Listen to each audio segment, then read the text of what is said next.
प्राचीन भारत में एक युवा शिष्य लगातार अत्यधिक सोचने से परेशान था। उनका मन हमेशा अतीत की चिंताओं और भविष्य के डर से भरा रहता था। शांति की तलाश में उन्होंने मार्गदर्शन के लिए बुद्ध के पास जाने का फैसला किया। शिष्य ने एक शांतिपूर्ण मठ की यात्रा की जहां बुद्ध रहते थे। उन्होंने बुद्ध को एक बड़े बोधि वृक्ष के नीचे ध्यान करते हुए पाया, जिससे शांति और शांति का संचार हो रहा था। शिष्य ने बुद्ध के सामने झुककर कहा, गुरुदेव, मेरा मन कभी शांत नहीं रहता। मैं लगातार सोचता रहता हूं और इससे मुझे बहुत परेशानी होती है। कृपया मुझे सिखाएं कि मैं अपने मन को कैसे शांत करूं। बुद्ध धीरे से मुस्कुराए और बोले, मैं तुम्हें एक कहानी सुनाता हूं। एक बार एक आदमी था जिसे जहरीले तीर से गोली मार दी गई थी।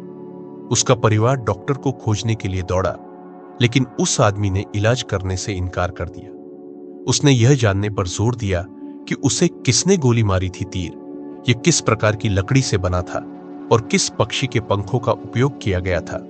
तब तक बहुत देर हो चुकी थी, जहर फैल चुका था और वह मर गया। शिष्य भ्रमित लग रहा था और बुद्ध ने समझाया, आदमी की तरह जब हम ज्यादा सोचते हैं तो हम अनावश्यक विवरणों से विचलित हो जाते हैं।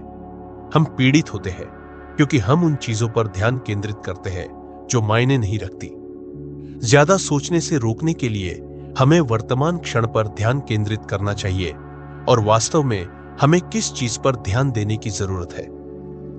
बुद्ध ने आगे कहा, सचेतनता का अभ्यास करें, अपनी सांसों पर ध्यान केंद्रित करें, अपने शरीर में संवेदनाओं को महसूस करें और बिना किसी निर्णय के अपने विचारों का निरीक्षण करें।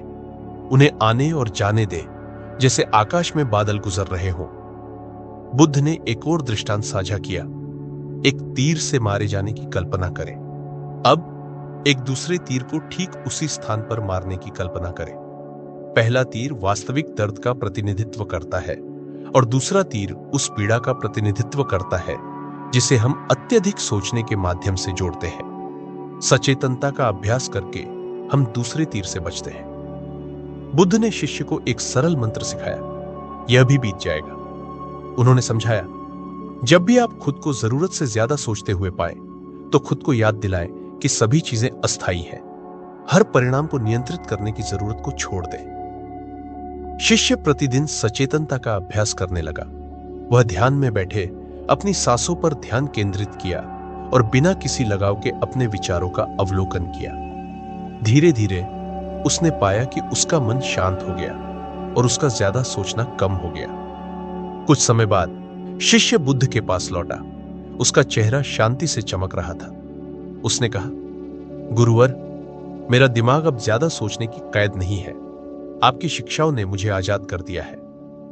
बुद्ध की शिक्षाओं और दृष्टांतों के माध्यम से शिष्य ने सचेतनता की कला और वर्तमान क्षण में जीने की शक्ति सीखी। उन्होंने पाया कि अनावश्यक विचारों को त्याग कर और जो वास्तव में मायने रखता है उस पर ध्यान केंद्रित करके वह खुद को अत्यधिक सोचने के चक्र से मुक्त कर सकते हैं। यह कहानी अपने शाश्वत ज्ञान और व्यावहारिक तकनीकों के साथ बेचैन मन से शांति चाहने वाले किसी भी व्यक्ति को प्रभावित करने के लिए बनाई गई है।